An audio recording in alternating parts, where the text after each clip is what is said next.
الحمد لله رب العالمين، والصلاة والسلام على سيد الأنبياء والمرسلين وعلى آله وصحبه أجمعين. أما بعد، فيا أيها المسلمون، إن الله تبارك وتعالى قد ذكر في القرآن المجيد ذكر المسجد الأقصى وأرض فلسطين بالبركة والتقدس، كما قال الله تبارك وتعالى: سبحان الذي أسرى بعبده ليلا من المسجد الحرام إلى المسجد الأقصى الذي باركنا حوله لنريه من آياتنا إنه هو السميع البصير. وكما قال تعالى: يا قوم ادخلوا الأرض المقدسة. فيا أيها المسلمون، هل أنتم تعلمون ما هي أرض فلسطين؟ سكن الأنبياء هي أرض فلسطين. نبي الله إبراهيم هاجر إلى أرض فلسطين. نبي الله لوط نجاه الله من العذاب بعد أن ترك قومه وهاجر إلى أرض فلسطين. نبي الله داود عاش في أرض فلسطين وبنى محرابه في أرض فلسطين. وأما عن ولده نبي الله سليمان فإنه قد حكم العالم بأكمله من أرض فلسطين. والنملة التي تكلمت مع نبي الله سليمان كانت في قرية النمل في أرض فلسطين. نبي الله زكريا بنى محرابه في أرض فلسطين. نبي الله موسى بن عمران طلب من قومه أن يدخل الأرض المقدسة وهي في الأرض فلسطين. نبي الله عيسى بن مريم كانت ولادته على أرض فلسطين. المسيح الدجال نهايته فستكون في أرض فلسطين. يأجوج ومأجوج ستكون نهايتهم أيضا على أرض فلسطين.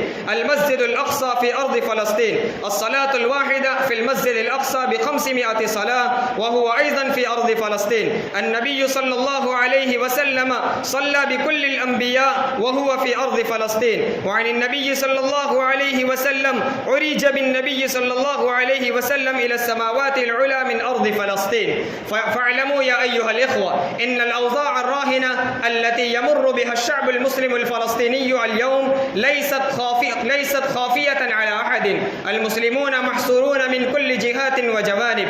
الكفرة واليهود يتعرضون بأموالهم وأنفسهم ويقتلون أولادهم ويهتكون أعراضهم ويسلبون أموالهم ويهدمون بيوتهم ويحرقون أراضيهم ومصانعهم ويصيبونهم الخسارات الخادية. فلا يحترمون الصغار الأبرياء ولا يحترمون المشايخ الأتقياء ولا يعفون عن النساء الغافلات. فالحاصل ليس في مشارق فلسطين ومغاربها وفي قراها وبلادها وفي ولايتها ومحافظتها إلا دماء المسلمين وجثثهم الهامدة وبيوتهم المنهدمة ومساجدهم الخرابة ومدارسهم الخاوية وأراضيهم المحترقة. وأما المسلمون فيصيحون وينادون، ولكن ما بالهم لا تجديهم نداءاتهم ولا تنفعهم استغاثاتهم. ففي هذه الظروف الخطيرة يا سادة أنظار العالم متجهة إليكم. كل شيء ينتظركم، كل شيء يناديكم. الشعب المسلم يناديكم، والمسجد الأقصى يناديكم، والقبة الصخراء تناديكم. ولا تناديكم هذه الآثار فحسب، بل السماء تناديكم والأرض تناديكم وكل ذرة من ذرات العالم تناديكم. الأمهات يسألنكم: أين ذهب أبناؤنا الذين كانوا يتفانون في إشارتنا؟ والأخوات يسألنكم: أين ذهب إخوتنا الذين كانوا يقطعون الأيدي التي كانت تعتد إلى شرفنا؟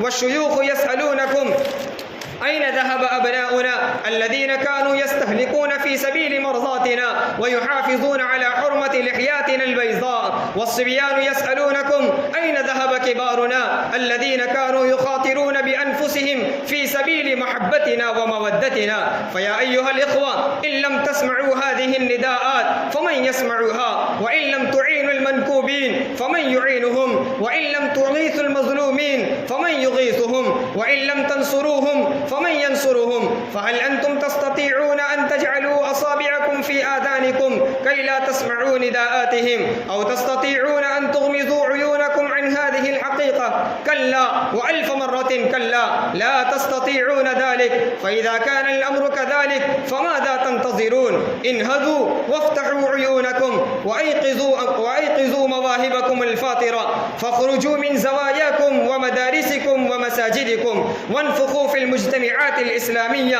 روح المودة والمحبة، وروح الأخوة والصداقة، وروح النهضة واليقظة، وروح الشجاعة والبطولة. ونوروا قلوب الناس، ونوروا أفكارهم، ونوروا أذهانهم، ووحدوا قلوبهم، ووحدوا كلمتهم، ووحدوا صفوفهم حتى يصيروا أنصارا وأخدانا. تعالوا ندعو الله تبارك وتعالى.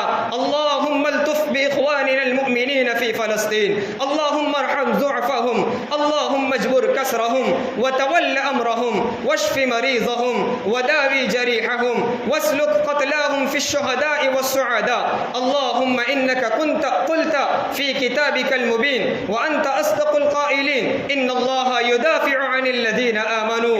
اللهم فادفع عنهم الشرور والبلايا، وارفع عنهم الكروب والرزايا. لا رب غيرك فيرتجى، ولا إله سواك فيدعى، وأنت نعم المولى ونعم النصير. آمين يا رب العالمين.